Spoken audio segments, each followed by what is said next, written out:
Finalizando essas nossas celebrações do 7º Fórum, eu quero usar um texto do Antigo Testamento para fazer uma comparação com a herança reformada que nos atinge, que nos alcança, mas também com aquilo que aconteceu 500 anos, mais ou menos, antes de Jesus. O texto que eu quero ler está no livro histórico de Esdras. Não é tão fácil de achar para quem manuseia a Bíblia, porque vocês quase não utilizam ele, não é? Está um pouco antes dos Salmos.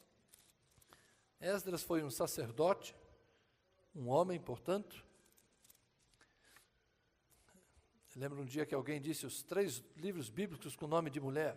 Aí alguém falou Ruth, Esther e Esdras. Eu falei, opa, né? Esdras é um homem, um sacerdote, que viveu no período depois do exílio babilônico e antes de Jesus Cristo, quase 500 anos antes de Jesus. E é interessante a gente pensar no que Esdras começou a fazer e o que Jesus encontrou, para depois nós pensarmos no que os reformadores fizeram e o que nós encontramos hoje. Eu percebi um certo paralelo nessa história. Capítulo 7 do livro de Esdras.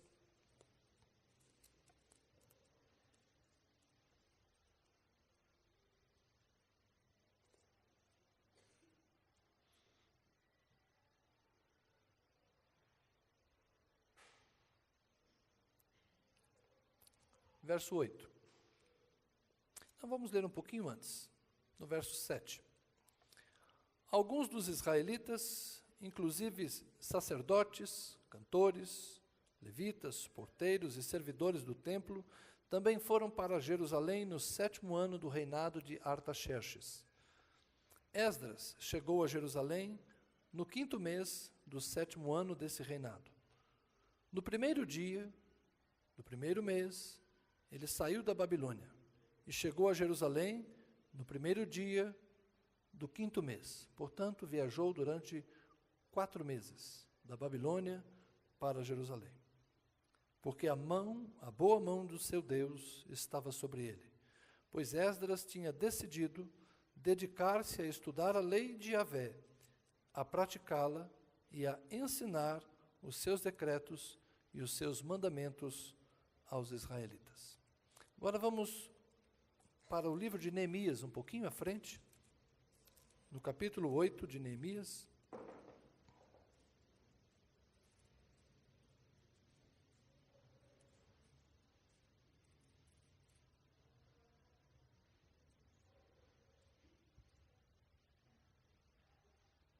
Capítulo 8, verso 6.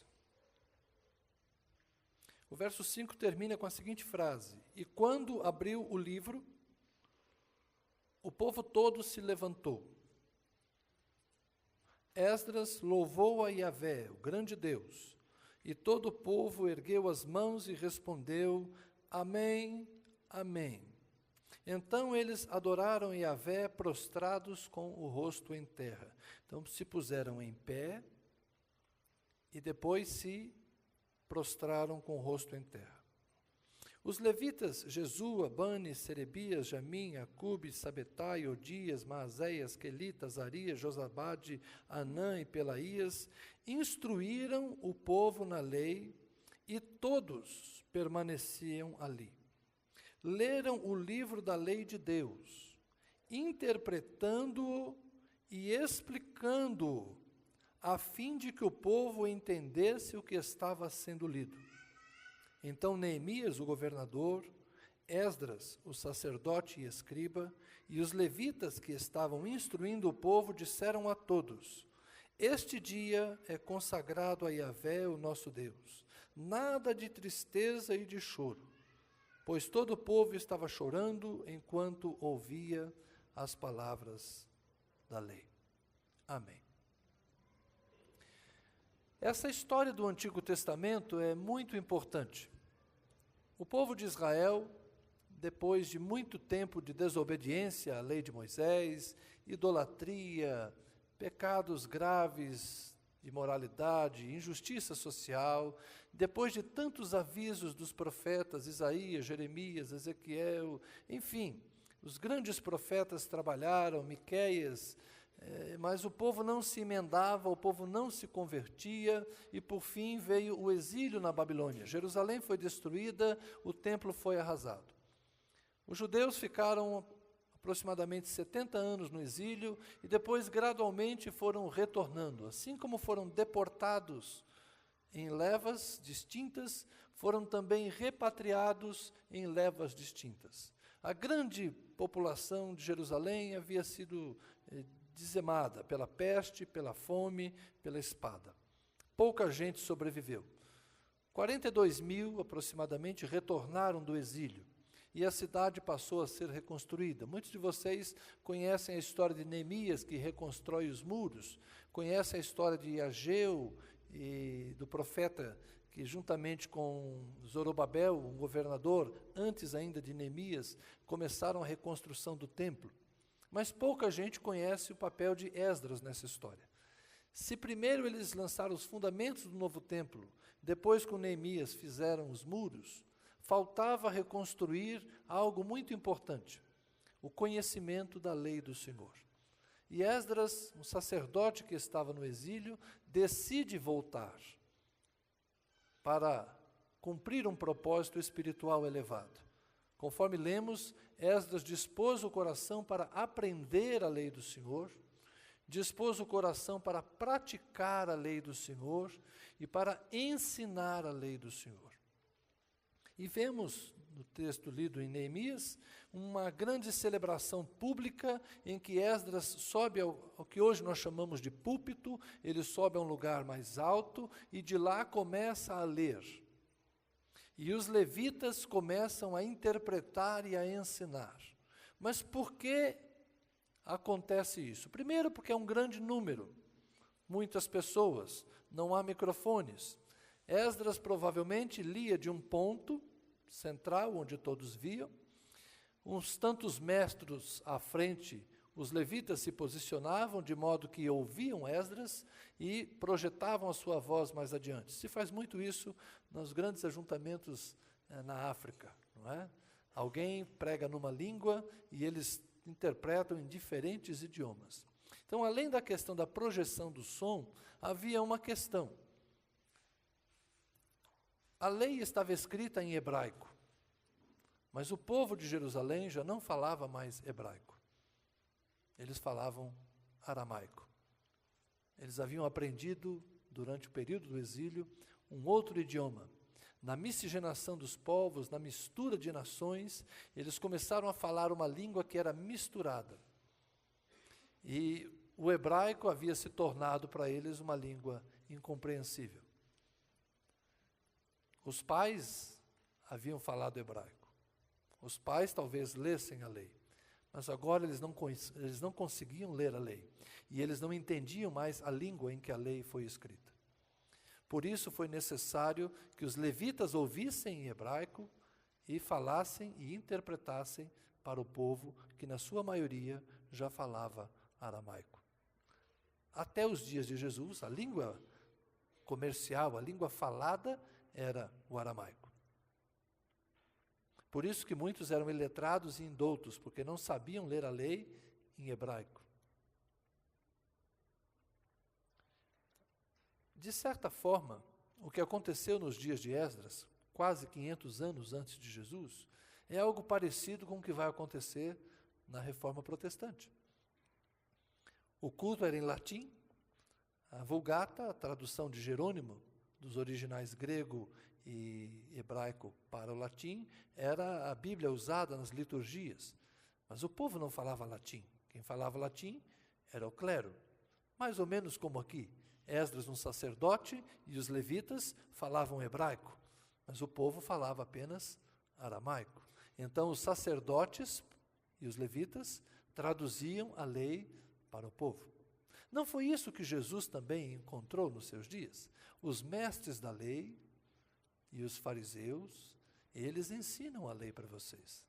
Porque o povo fala uma língua e a Bíblia está escrita, a Bíblia dos judeus, o Antigo Testamento, está escrita em outra. De modo que o conhecimento pertencia a poucos, já nos dias do Antigo Testamento. Não era diferente nos dias dos reformadores. A Bíblia está em latim, o clero fala latim, mas o povo não fala latim. Então, quem é apto para discernir e ensinar a Escritura? Apenas o clero.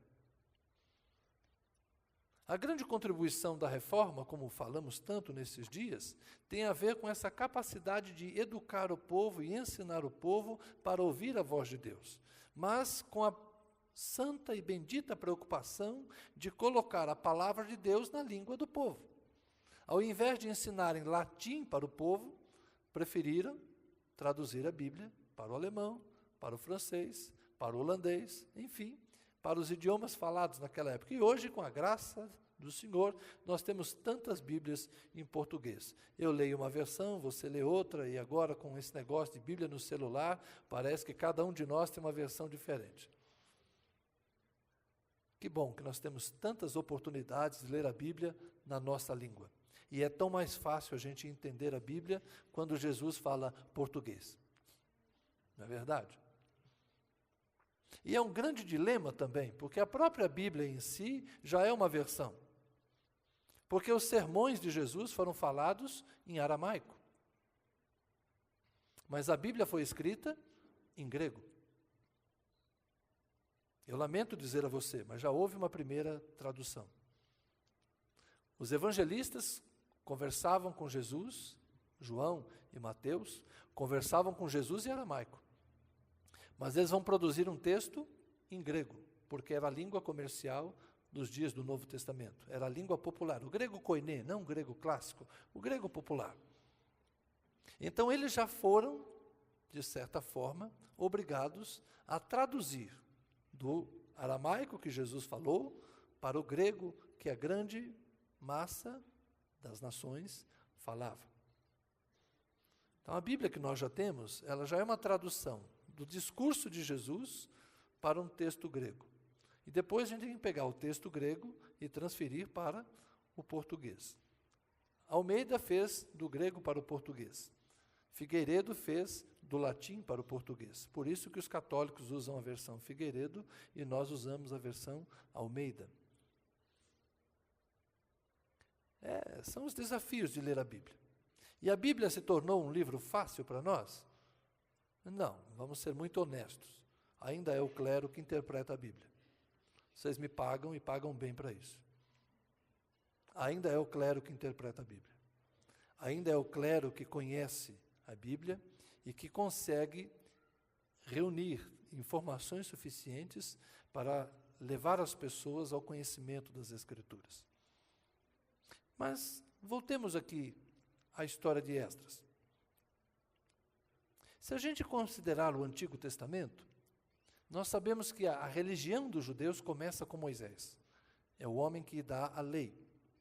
Depois nós temos um momento muito importante na história, que é o reinado de Davi, onde ele idealiza a construção do templo e ele organiza o serviço dos levitas, que já haviam sido escolhidos como tribo sacerdotal nos dias de Moisés. Mas Davi organiza o serviço dos levitas, separando-os entre porteiros, cantores e aqueles que se ocupariam com o ensino. Ele separa as famílias e distribui turnos e funções para que Deus seja cultuado ininterruptamente no templo. Então Davi aperfeiçoou aquilo que Moisés fez. Mas depois de alguns anos, Moisés o legislador, Davi o rei, isso não foi suficiente para manter o povo no caminho. Então o texto da lei estava ali, o templo estava ali, mas o povo não tinha o coração no Senhor. Isaías profetizou: esse povo me busca com os lábios, mas o coração está longe de mim.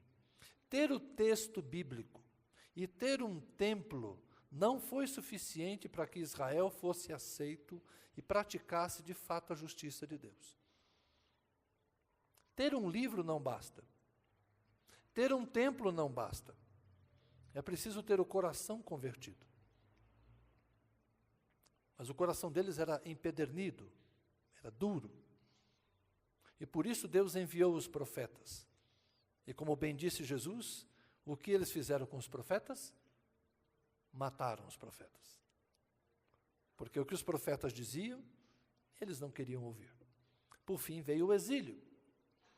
Parece que ao longo dos séculos, se a gente colocar Moisés em 1400 a.C., Davi em 1000 a.C., o exílio em 600 a.C., parece que a cada 400 anos tem que acontecer alguma coisa. É muito tempo. Então a religião dos judeus foi passando por momentos.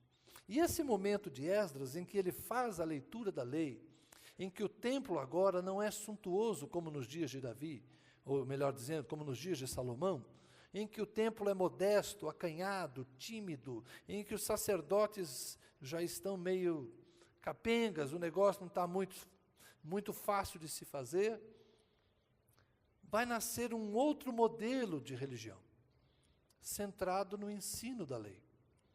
E aqui nós temos com Esdras e com esses levitas que interpretavam a lei para que o povo conhecesse, o nascimento do judaísmo. É aqui que a lei de Moisés se transforma numa religião chamada judaísmo.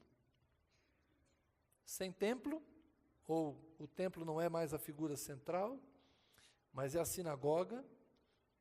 Lembra que Jesus estava na sinagoga de Nazaré, na sinagoga de Cafarnaum, Paulo pregava nas sinagogas espalhadas pelo mundo, porque o centro do culto judaico não é mais o templo, mas o centro do culto judaico é a Torá, é a lei. E a lei é ensinada em qualquer lugar.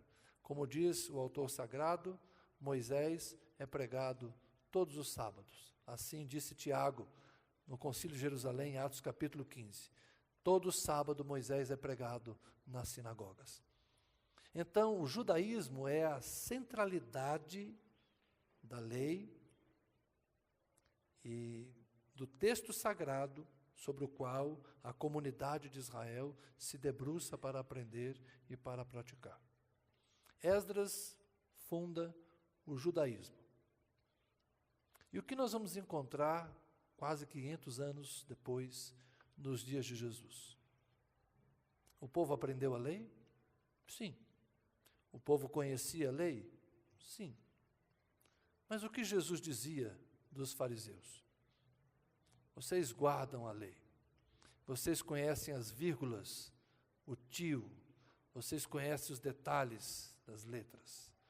Mas o coração de vocês não é bom. Vocês esqueceram os princípios mais importantes, a justiça, a misericórdia e a fé. Vocês dão o dízimo do hortelã e do cominho, mas vocês não têm compaixão no coração. O que se transformou o judaísmo? Legalismo. O legalismo dos fariseus.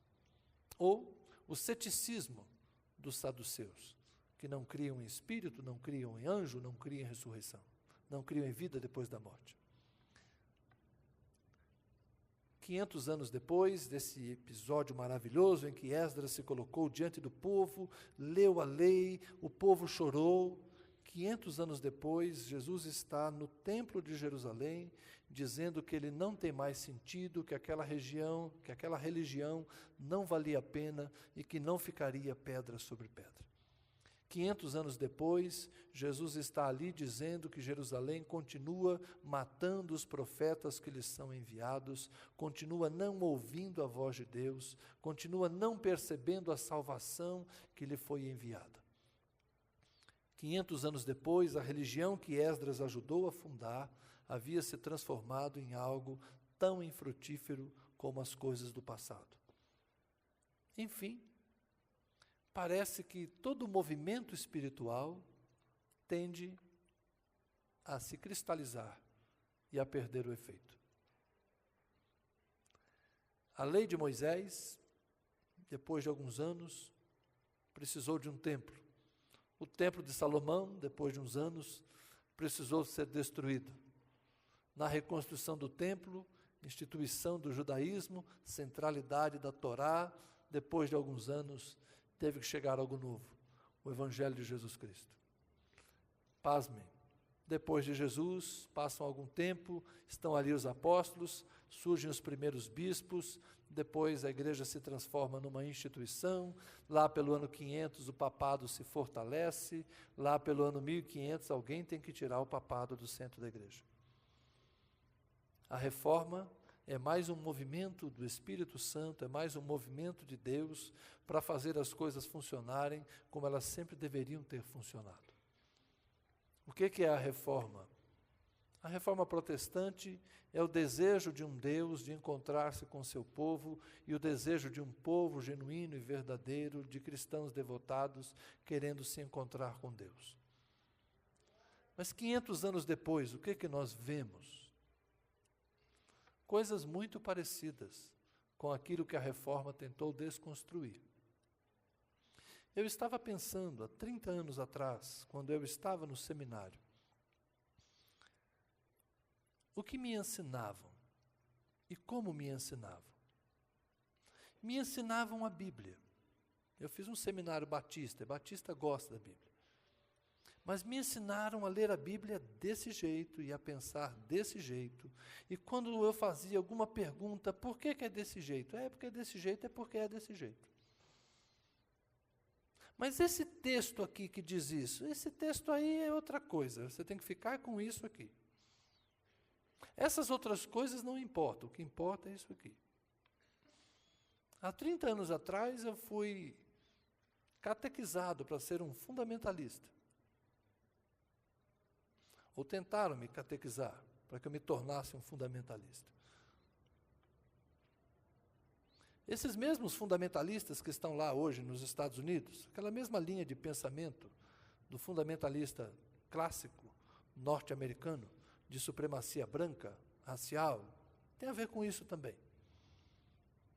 Tem a ver com isso, essa mentalidade. Há um sistema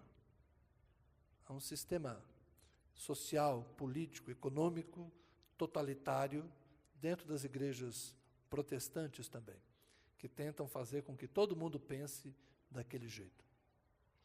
Os reformadores romperam com a igreja romana e incitaram o povo a ir para a Escritura, a lerem a Bíblia na sua própria língua e a desenvolverem as suas próprias convicções pessoais.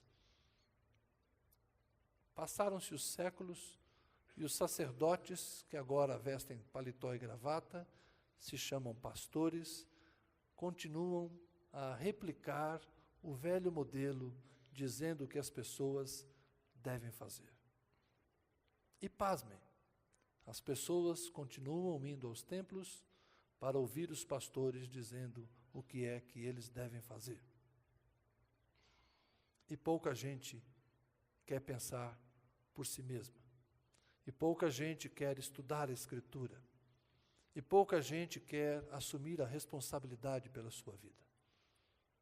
Elas continuam à procura dos gurus. Agora são os gurus da internet. No passado eram os gurus da televisão apenas.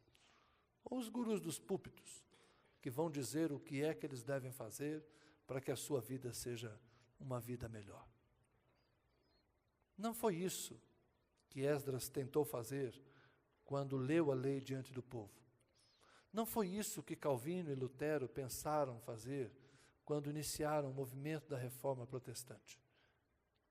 Eles queriam que as pessoas pensassem, eles queriam que as pessoas crescessem, eles queriam que as pessoas amadurecessem, assumissem suas próprias vidas, assumissem a sua relação com Deus, assumissem o ônus e o custo de uma vida religiosa de fato pessoal, de uma consagração pessoal, de uma entrega pessoal, de uma devoção pessoal, de um relacionamento que fosse verdadeiro, profundo e sincero com um Deus que está ao alcance.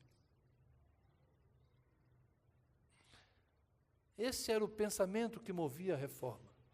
Todos têm direito de conhecer a Deus. Todos têm direito de conhecer a Escritura. Não é necessário que ninguém lhe seja sacerdote, mas cada um de nós pode ter um relacionamento pessoal com Deus. Mas quem é hoje? Quem é hoje que se sente suficientemente seguro para dizer: Eu estou em Deus, Deus está em mim, e eu participo de uma comunidade apenas para alimentar esta minha fé e contribuir com aquilo que eu recebo. Quem vem à igreja para dar da sua relação com Deus? A maior parte de nós vem para a igreja receber alguma coisa da parte de Deus. Quem vem para o culto para dizer aos outros aquilo que Deus tem feito na sua vida? A maior parte das pessoas vem à igreja para saber o que Deus está fazendo na vida dos outros e para ver se de alguma forma Deus faz alguma coisa na vida dela. Quem vem para o culto para repartir algum dom espiritual, algo que recebeu da parte do Senhor e que o enriqueceu, e o edificou, e o fortaleceu, e você não consegue calar isso dentro de si, e você quer compartilhar com os outros. Não, a maior parte das igrejas, das pessoas, vem aos templos nos domingos à noite, para ver se de alguma forma eles encontram um sentido para a sua fé. Para justificar o fato de ainda pertencerem a uma igreja, a uma denominação, a fazerem parte de uma associação religiosa. 500 anos depois da reforma, nós ainda precisamos de sacerdotes que interpretem a Bíblia para nós, que nos digam quem é Deus, que nos digam como orar, que nos digam como resolver os nossos problemas, que nos digam como viver o nosso matrimônio, que nos digam como educar os nossos filhos, que nos digam como cuidar das nossas finanças. Nós ainda vamos aos templos para que as pessoas nos digam o que nós devíamos fazer com a nossa vida. 500 anos depois, nós ainda somos meninos e meninas dependendo de leite racional. 500 anos depois, nós ainda agimos como crianças, arrastados de um lado para o outro, levados como folhas que estão soltas. 500 anos depois, nós precisamos começar de novo.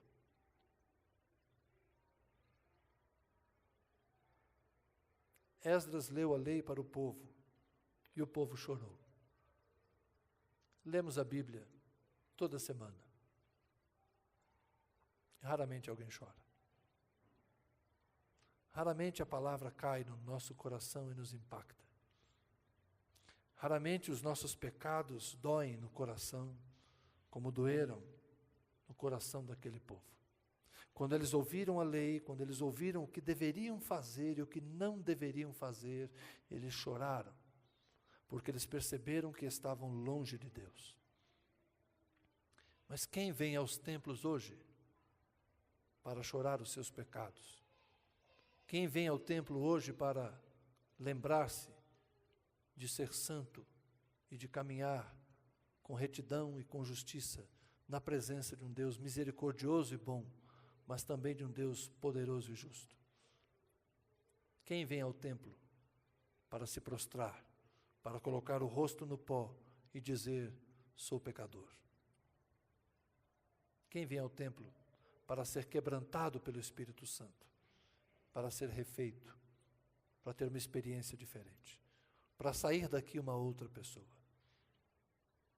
Os nossos ajuntamentos se tornaram grandes celebrações, mas não há espaço para o quebrantamento. 500 anos depois, nós ainda precisamos lembrar que a justiça procede da fé, e a fé se mostra pela obediência.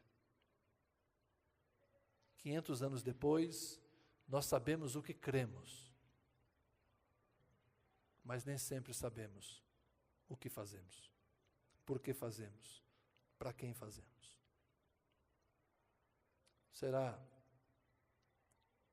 que Esdras estaria entre nós hoje, lendo o Evangelho e causando o impacto que causou a lei de Moisés naqueles dias?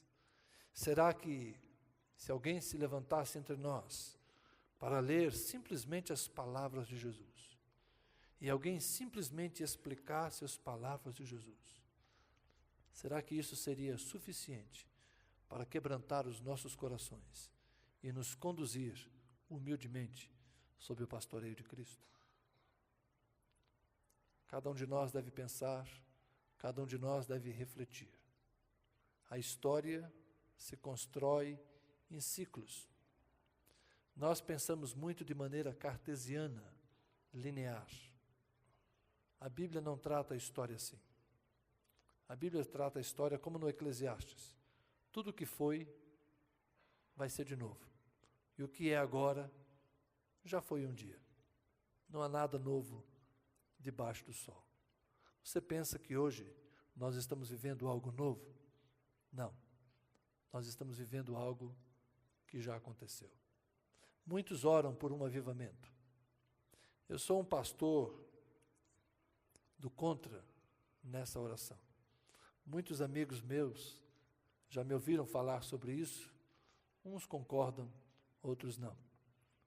Há 15 anos atrás havia um grande movimento orando por um avivamento no Brasil, que era o grande avivamento, o avivamento do fim, porque os dias estavam vindo, a última colheita. Avivamento foi o tema de tudo que é congresso nos últimos 20 anos. Depois veio a fase da pós-modernidade. Hoje não se fala nem de pós-modernidade, porque já encheu, mas também não se fala muito de avivamento.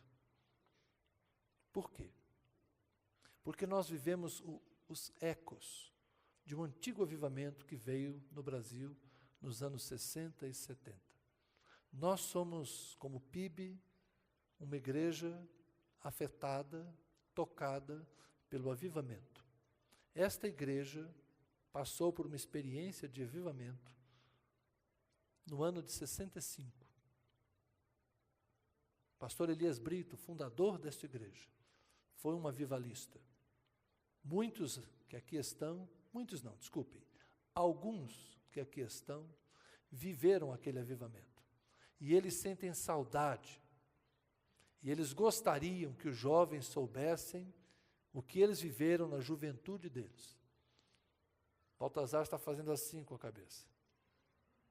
Ele gostaria que os netos dele vivessem aquilo que ele viveu na juventude dele. Mas eu não temo dizer que avivamento não acontece a cada geração.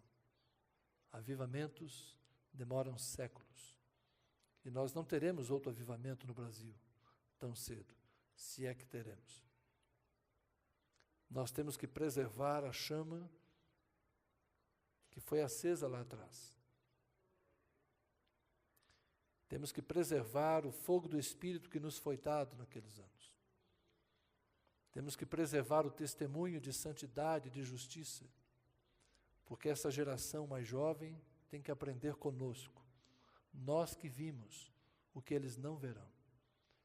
E vocês morrerão sem ver, jovens.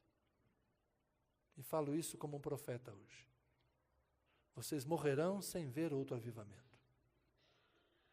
Mas os vossos pais viram. E vocês precisam acreditar que o Espírito Santo é derramado sobre todo aquele que busca. Não haverá outro movimento como aquele do passado, em que as pessoas entrarão para as igrejas sem saber por quê, atraídas por algo que eles não conseguiam explicar. Hoje, o Espírito só será dado a quem buscar. Hoje, o Espírito só será dado a quem pedir. Vocês não recebem porque não pedem. Não pedem porque não aprenderam que Ele existe. Porque nós mais velhos não ensinamos a vocês. Esse tesouro está guardado em nós. Que nós acordemos. Que nós acordemos, irmãos. Para que não aconteça com aquilo que veio conosco, morra em nós. Esdras começou um movimento. Lutero começou um movimento. Os nossos pais começaram um movimento. Nós temos que mantê-lo vivo, com oração, santidade e compromisso. Se você é daqueles que só vem receber, saiba que você deveria ter o Espírito Santo para dar. Você não deveria vir sempre vazio, procurando se encher. Você deveria vir cheio de casa. para transbordar no ajuntamento dos santos. A sua vida vazia produz a igreja vazia. A sua vida cheia produz uma igreja cheia do Espírito. Vamos orar.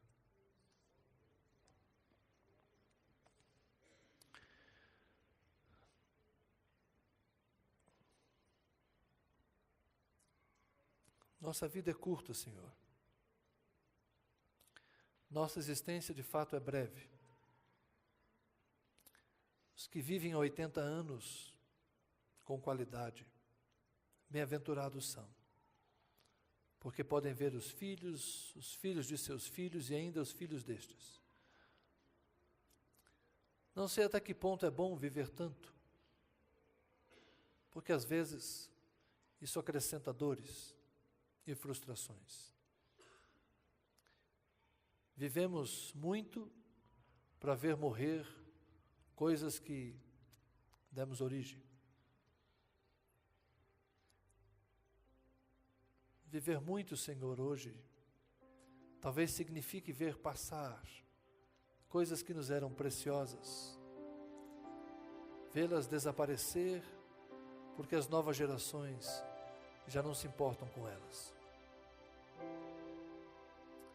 Nós amamos a Bíblia, Senhor, mas até quando haverá pessoas entre nós que amam as Escrituras? Nós amamos este ajuntamento que se chama igreja, e nós amamos esse momento que chamamos de culto. Mas até quando, Senhor, as novas gerações amarão a igreja e amarão o culto? Eles já não são como nós, Senhor. Nossos filhos não são como nós. Nossos netos não são como nós. Não há neles a mesma chama, não há neles a mesma fome que havia na nossa juventude. Eles não querem aquilo que nós quisemos no passado. Eles não buscam aquilo que nós buscávamos no passado. Hoje eles querem cultura, Senhor.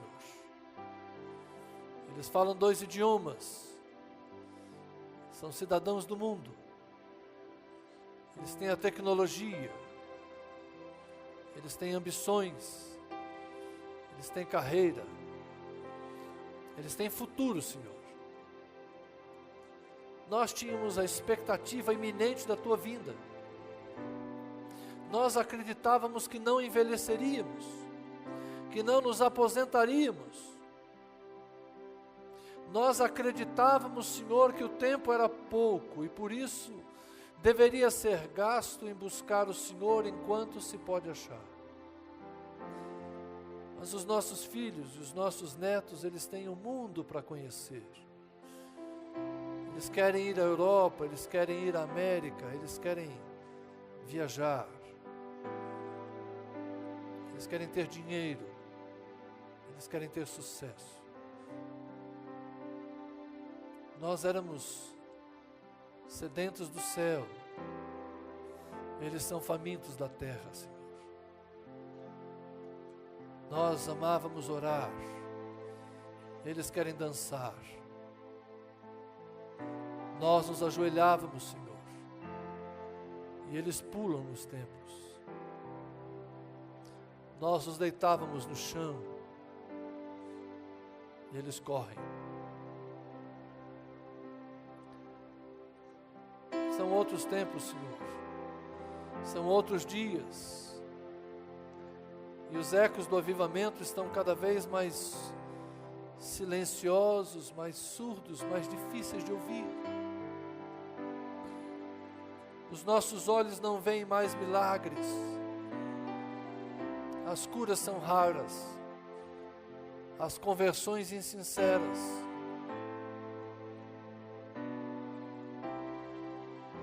Ah, Senhor, quem chora quando ouve a lei, o Evangelho? Quem profetiza no meio do teu povo? Quem se levanta para dizer, assim diz o Senhor?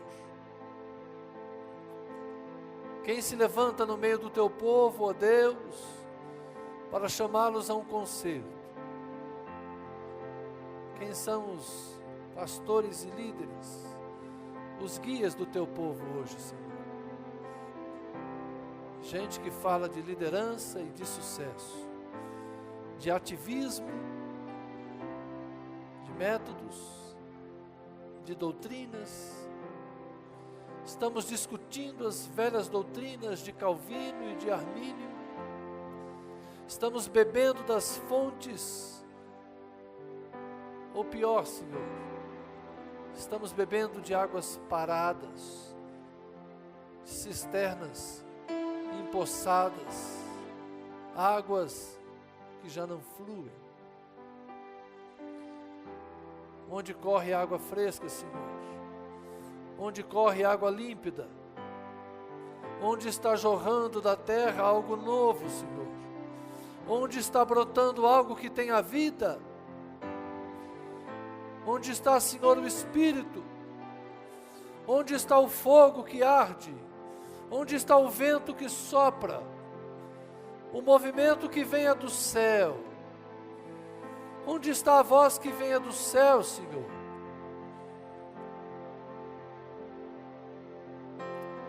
Ah, Deus, movimentos carnais só geram carnalidade. Movimentos humanos só geram humanidade. Os joelhos não mais se dobram, as línguas não mais confessam o senhorio de Jesus Cristo.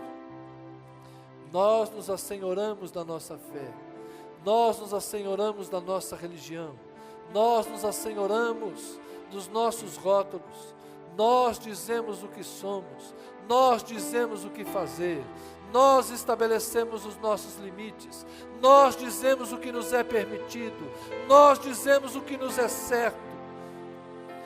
Prostituímos, pecamos, bebemos, mentimos, roubamos e dizemos: o Senhor nada vê, o Senhor nada sabe e o Senhor nada faz. Somos tão duros como as pessoas que estão lá fora e não te conhecem. Eles ao menos, Senhor, podem alegar ignorância. Nós somos piores, Senhor, porque conhecemos a verdade e não praticamos a verdade, porque ouvimos a palavra, mas não guardamos a palavra, porque sabemos o mandamento, mas não obedecemos o mandamento. Somos carnais, Senhor. Quando cantamos, somos carnais. Quando oramos, somos carnais.